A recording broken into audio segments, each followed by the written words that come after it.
trek back to Quinault Lodge and the Olympic Peninsula has begun. After being humbled and failing to land a fish in January in these waters, a return to the Steelhead Mecca was inevitable. Join us as we learn from our mistakes of the first trip, build a consistent pattern, and prove we can be successful on new waters. Right now on Day One Outdoors.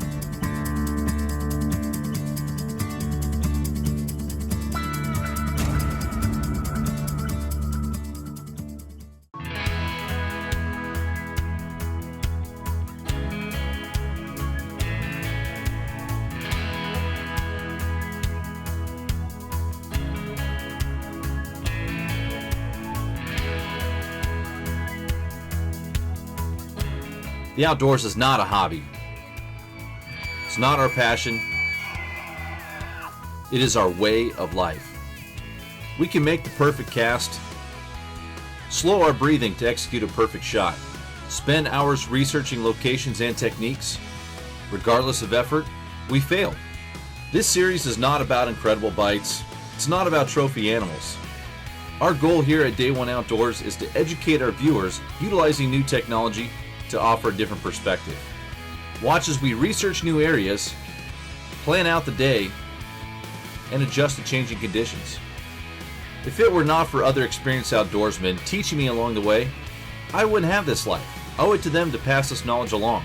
I owe it to you. Join us here on Day One Outdoors, and let's learn how to become more successful in the field and on the water from day one.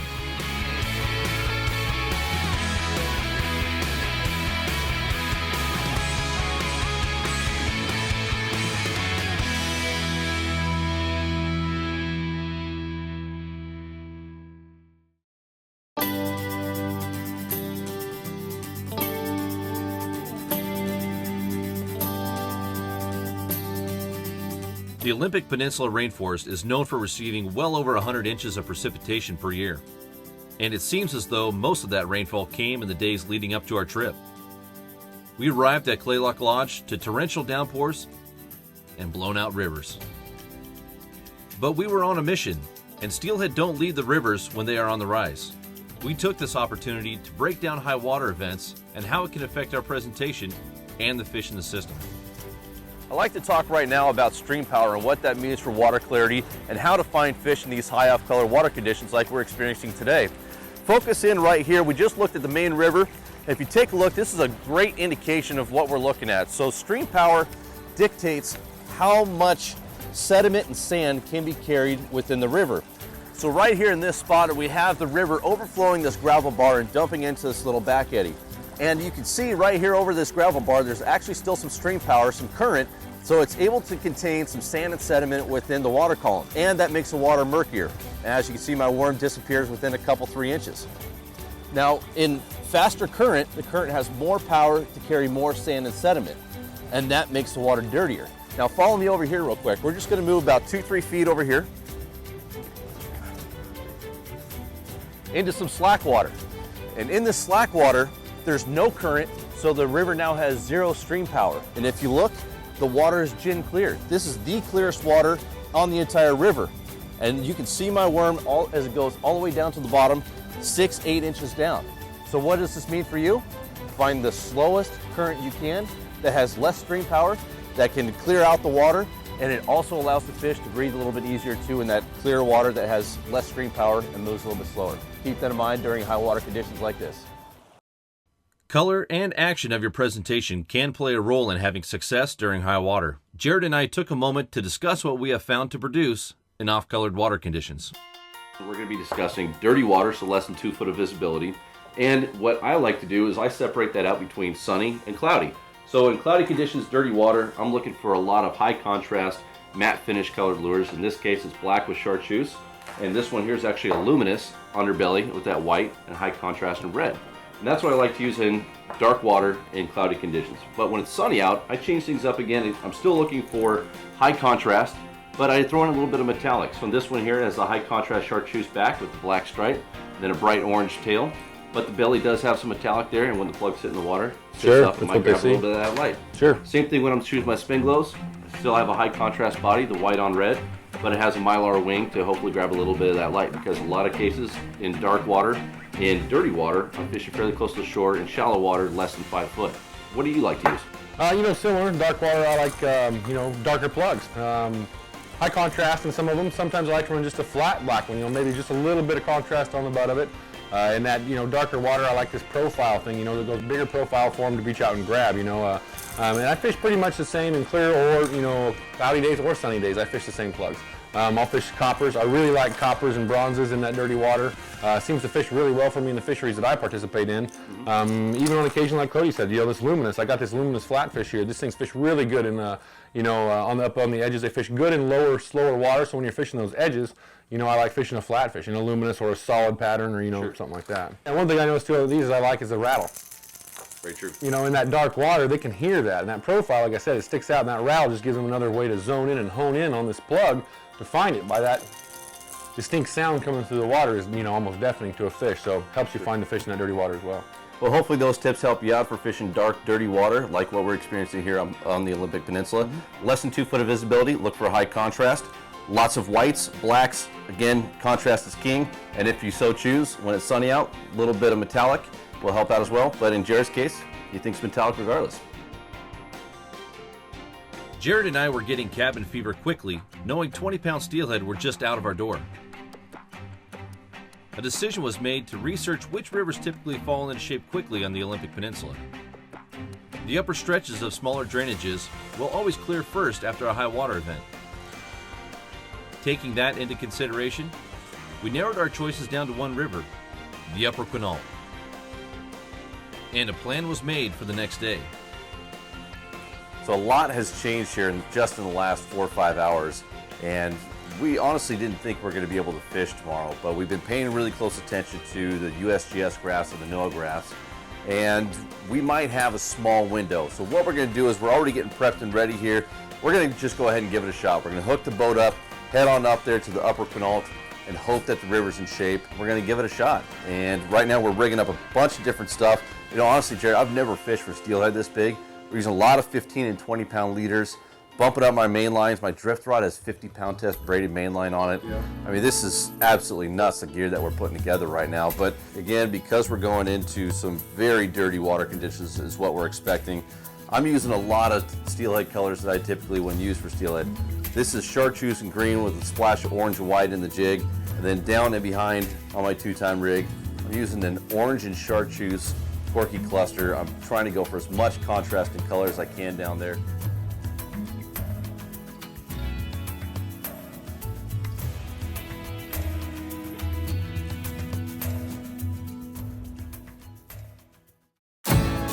Fishfield is your one-stop shop online for the gear you need here in the Pacific Northwest and beyond.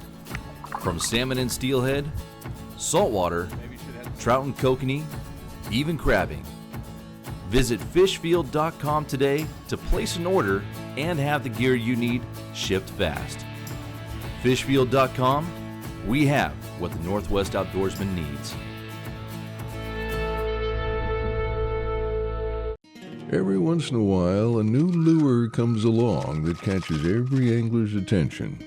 It could be because of all the irresistible colors and finishes, or the patented skip beat action. Or maybe it's the wide variety of sizes designed for salmon, trout, walleye, steelhead, mackinaw, and more. But just for the record, we know one thing for certain. We didn't design the maglip to catch fishermen. Yakima Bait Company. So far in this week's episode, we've been experiencing a high water event here on the Olympic Peninsula. Now this winter, when you're targeting steelhead and you have a high water event, you're going to get a lot of new wooded debris that comes into your own local river. Keep this quick tip in mind.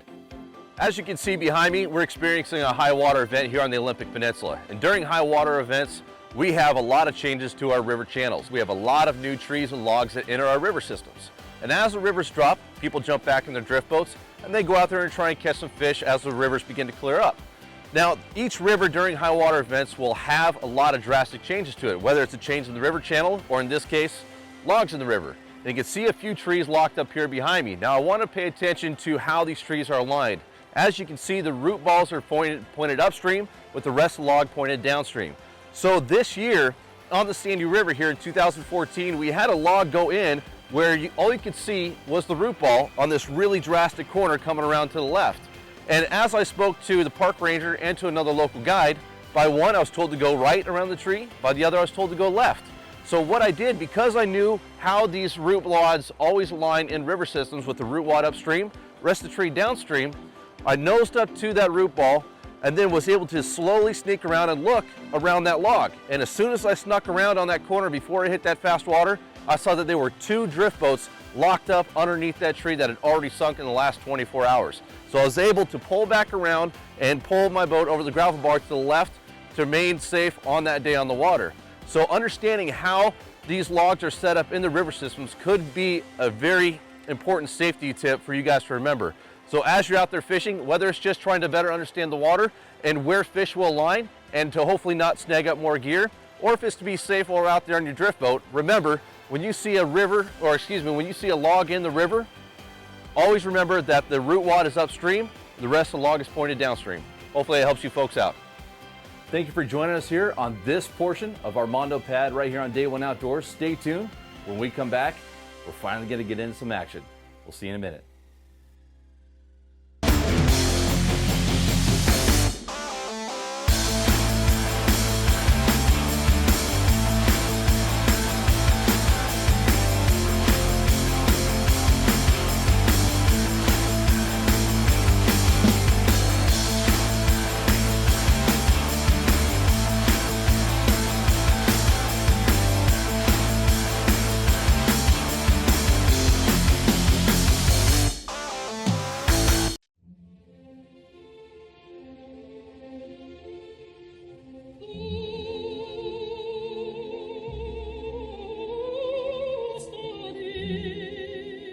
Salmon swim up to 3,000 miles to return to their exact place of birth to reproduce.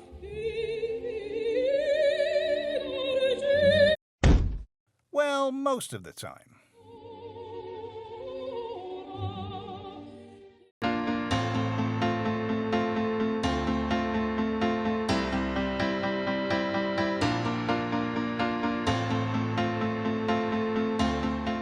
The watercolor was better than expected, and the river was on a rapid drop. All of the pieces were falling into place. You truly couldn't ask for better conditions for an opportunity at a steelhead of a lifetime. Yet, Jared and I continued to struggle. But not our chase boat.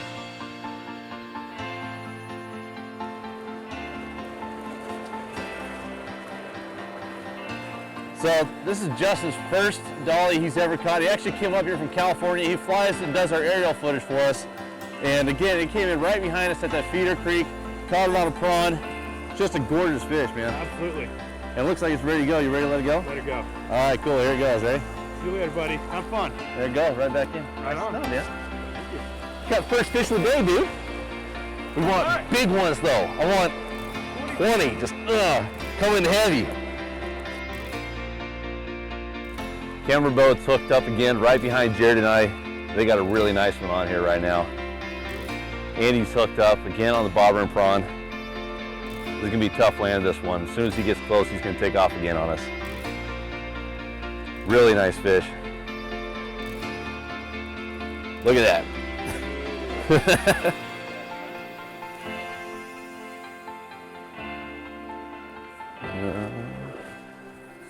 Oh, that's big. Woo! It's a big fish. Okay. Easy there, buddy. Easy there, buddy.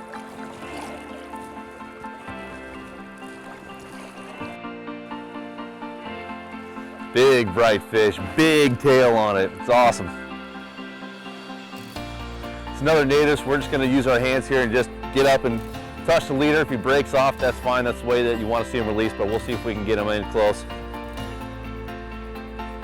I'm not touching the leader on this one. You touch the leader on a big fish like this, he'll shake his head and he'll pop it. So even just trying to put your fingers on it, trying to guide it, that quick head shake and they'll break it. So we're gonna try and be real gentle with this one.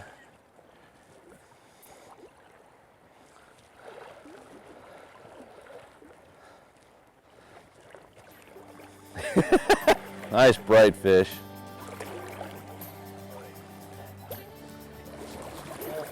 That was close, real close.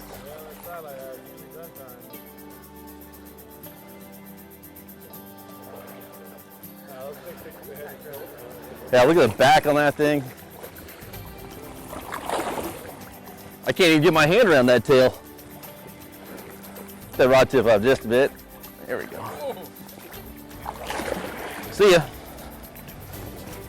Just like that, perfect.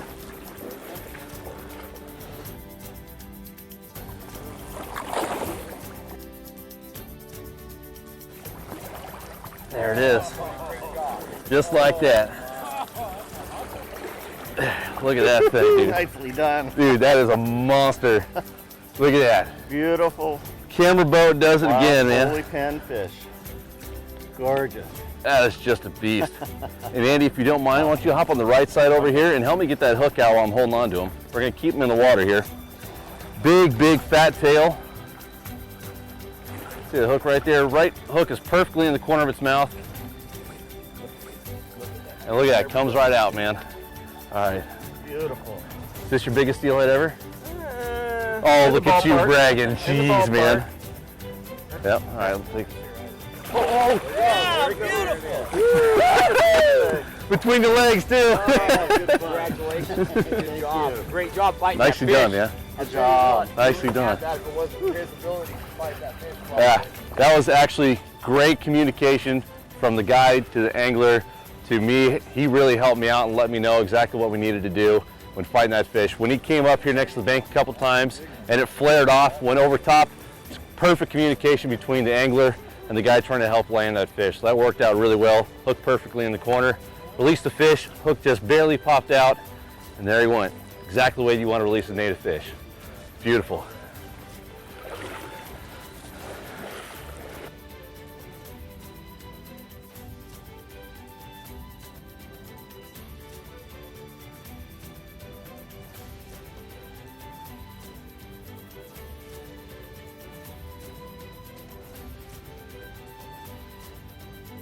So we just got done talking about, Jared and I both mentioned how great the right side looked.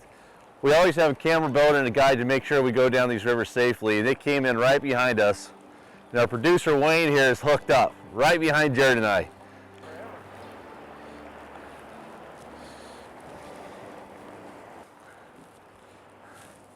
Let's see if we can get him in. You got it.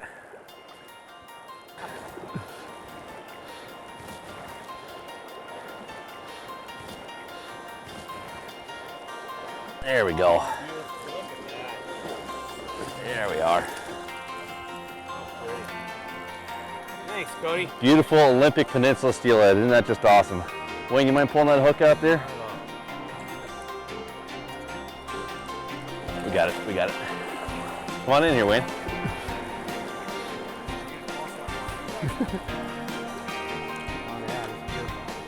There it is, man.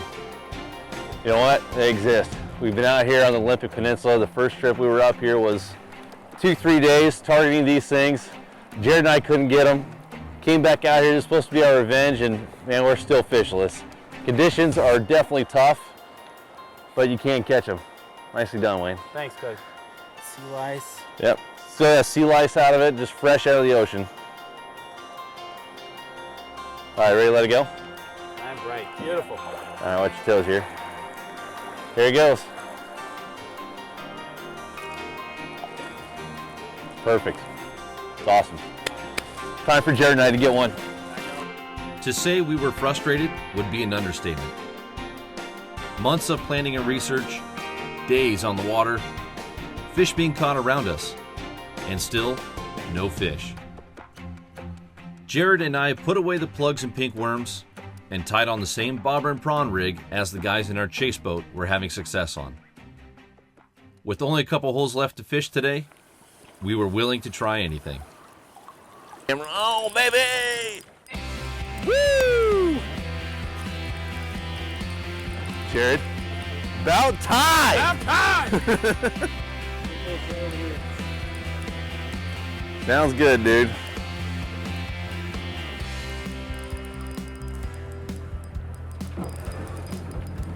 Tell you what, that first head shake or two, oh, that's such a great feeling.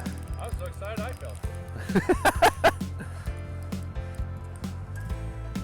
So Jared's gonna land this fish here right now, and yeah, it's just beautiful. I'm gonna walk him to it, Jared.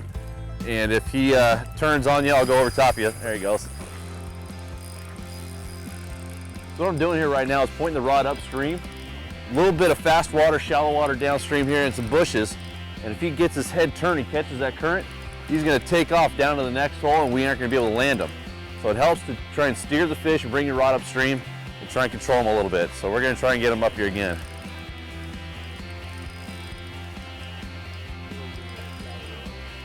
I'll bring him in right to you here, dude. Don't go down there. Get that head upstream. Right now he's trying to bulldog me down. I gotta get his head back upstream. Atta kid. It's like you've been steelhead fishing before. First time. First time. Thanks for letting me row your boat. You bet. Let me see if I can get that hook out of there.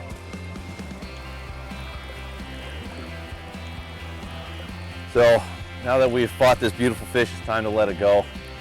And I couldn't be more happy. Yeah. It's just finally get my first Olympic Peninsula steelhead. For sure. My first while rowing a boat, so hey, first time for both. Man, this is a bucket list fishery for any steelhead fisherman, so I'm beyond ecstatic. Even though it's not a monster, you hear about these 20s and 25s all the time. This is the perfect fish. This really made my day. So Jared, do the honors, man. Point his head upstream and let's let him go. Thank you, little fella. Thank you, buddy.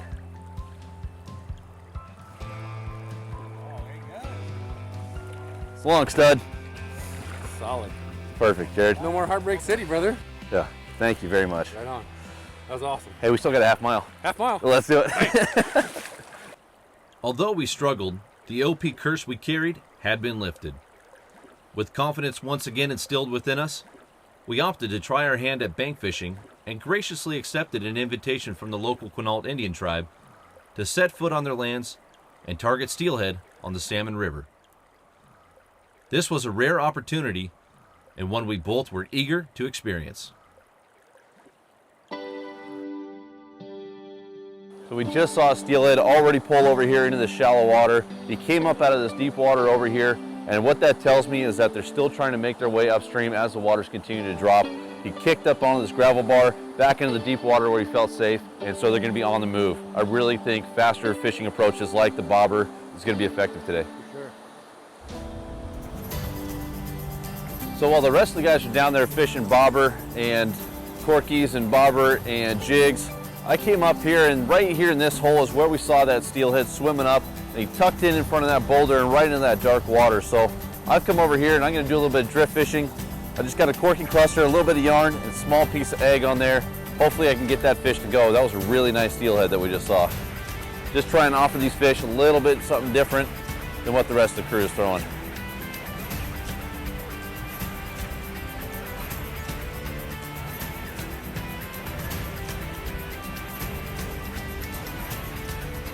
There we go. Fish on.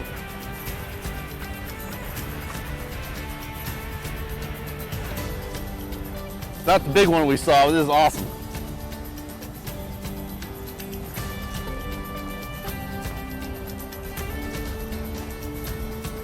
This is great. Definitely not a huge fish, but it's a great start. Hey there, Rich. Hey, Cody.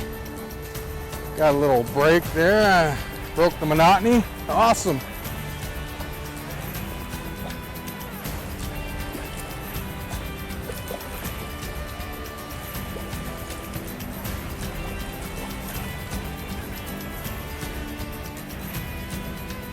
Nice bright fish.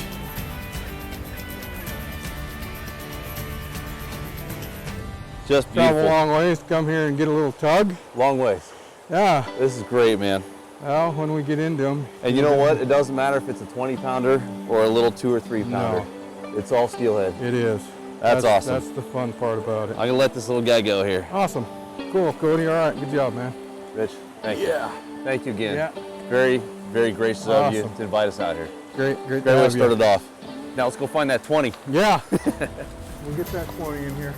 Although Jared and I struggled immensely during our 2 adventures to this beautiful and rugged area, we were able to adapt to difficult conditions, learn from our local experts, and put together a pattern on new waters. The Olympic Peninsula truly is the destination for any steelhead angler.